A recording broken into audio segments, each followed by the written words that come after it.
Welcome to Let's Talk. Today we're going to be talking about purchasing a vintage camera. Back in 2002, when I bought my first camera, it was digital.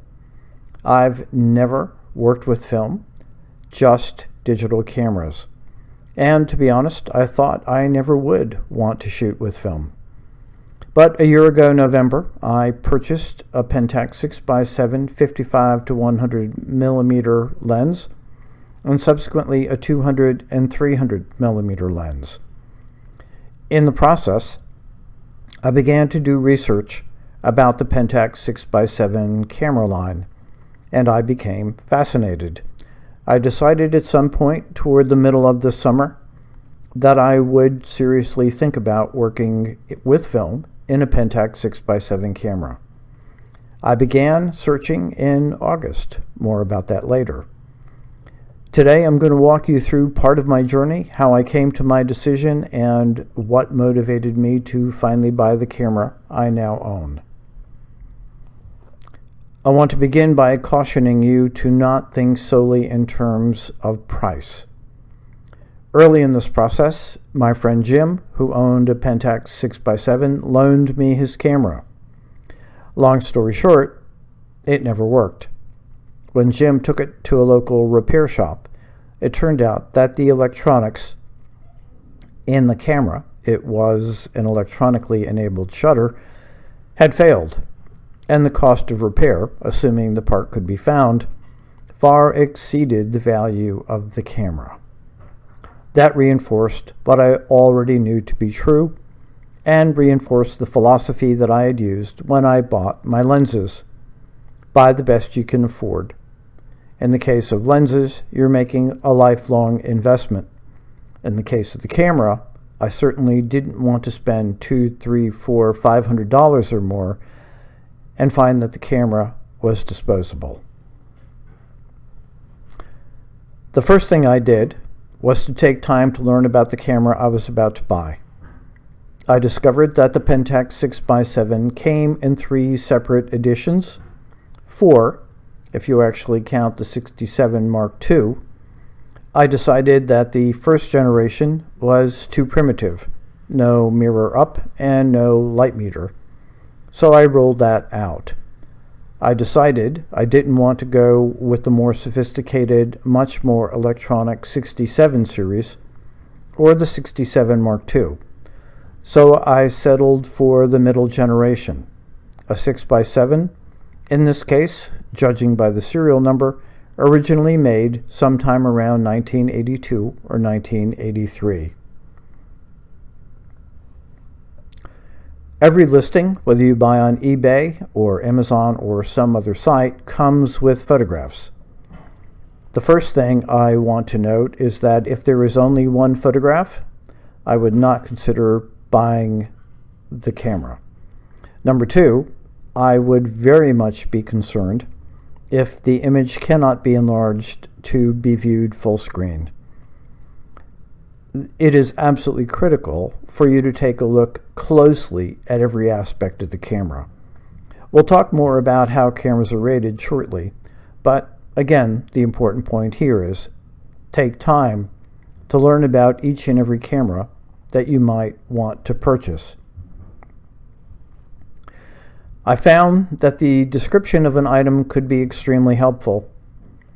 There is more or less a universal rating that eBay in particular seems to have adopted for camera gear, and that was very helpful. Also, a photograph doesn't tell you absolutely everything. For example, one of the things that I looked for in the description was whether or not the seller had actually tested the camera. I decided, after I looked at what was available, that if the seller hadn't tested the camera, then there was no reason for me to believe that the camera had actually worked. And I wasn't about to spend any money if I knew there was a possibility that the camera would not work. This is the case that came with the camera. Now, truth be told, you can buy a 6x7 theoretically rated in mint condition. That is the body only.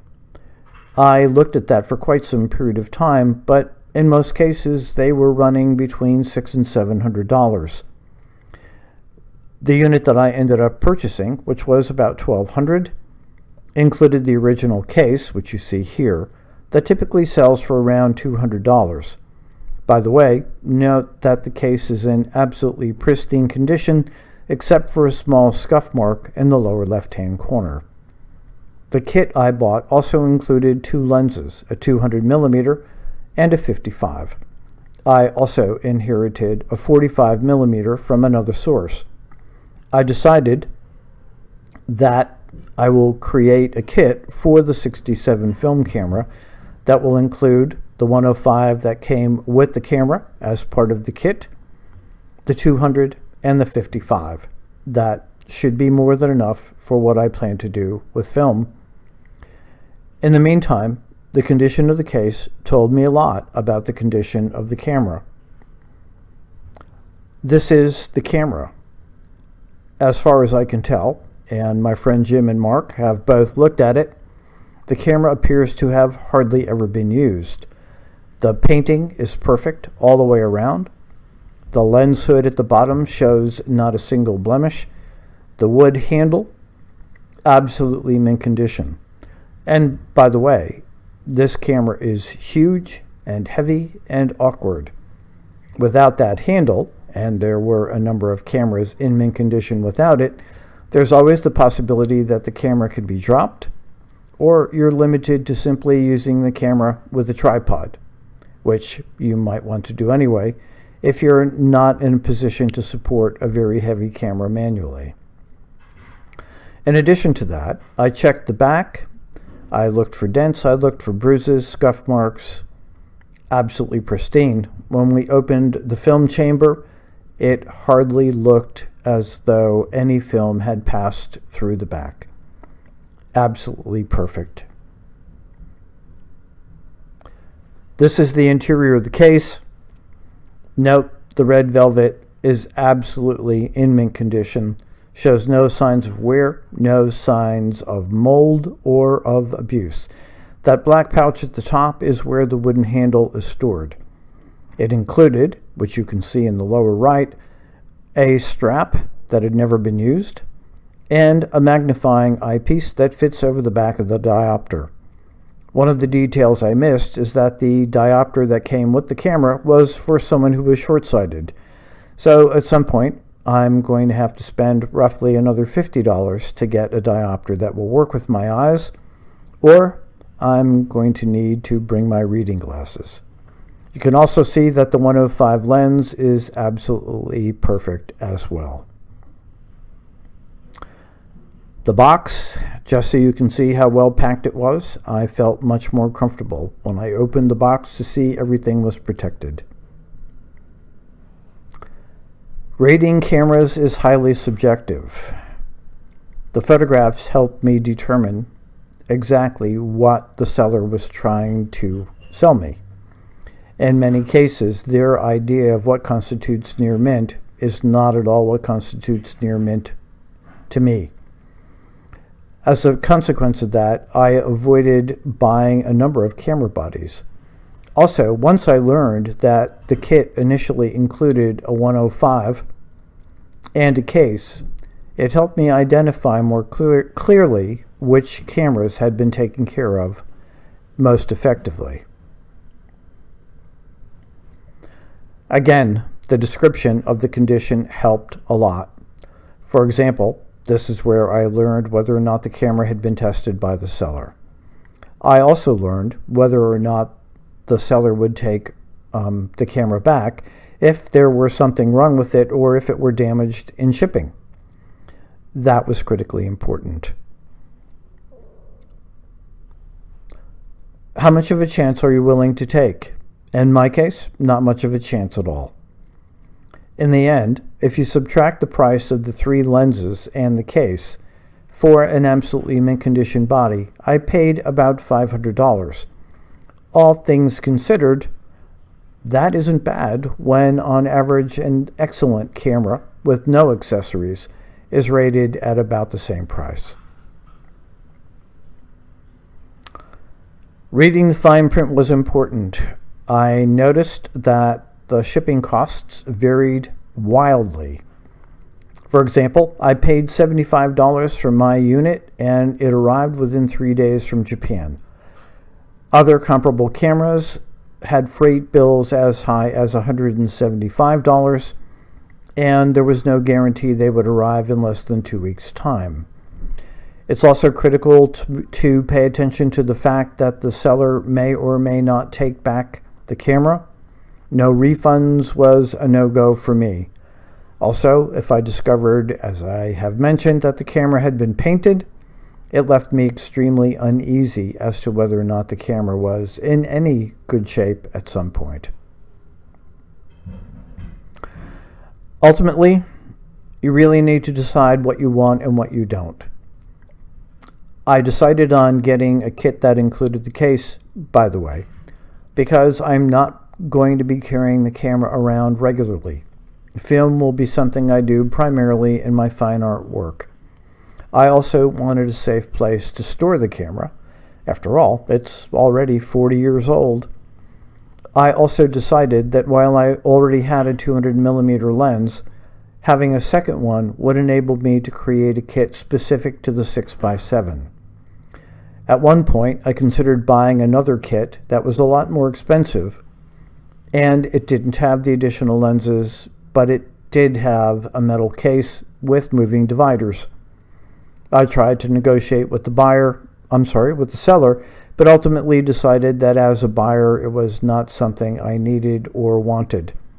The kit I bought ended up being over $200 less expensive, including shipping.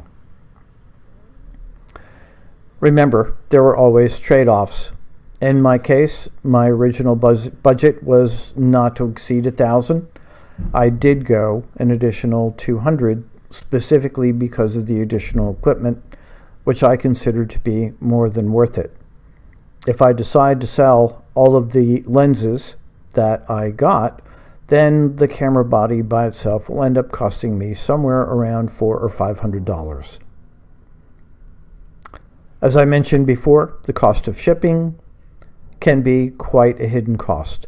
If you're going to buy a used camera in the United States, then you also need to figure in sales tax. My biggest mistake was I waited too long. I started looking in August of this year. It was the first weekend in November when I finally bought a camera. In the meantime, there were 3 or 4 I lost that I probably would have been quite happy with. But my inability to make up my mind, coupled with my incessant desire to research the decision, ended up with those cameras being sold. You might consider a warranty. On average, it's 10% of the cost of the camera.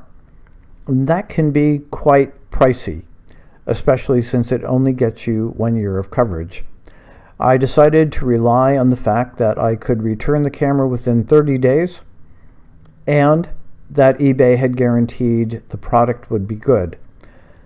As a consequence of that, spending an additional $150 roughly was not something I wanted to do. But if it provides you with comfort, I would suggest you do it. Feel free to contact us. You can visit our website at NyghtFalcon.com. The text version of this video will appear in the February 2020 edition of Night Vision magazine. Feel free to check it out. We've been profiling vintage lenses and cameras since the early part of this year. And finally, if you have any questions, please feel free to call me, email me, or contact me any way that's convenient. My phone number appears on the website. The easiest and quickest way to reach me is via email, inspiration@nightfalcon.com. Thanks for listening, and I look forward to talking with you in the next edition of Let's Talk.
If you want to contact us,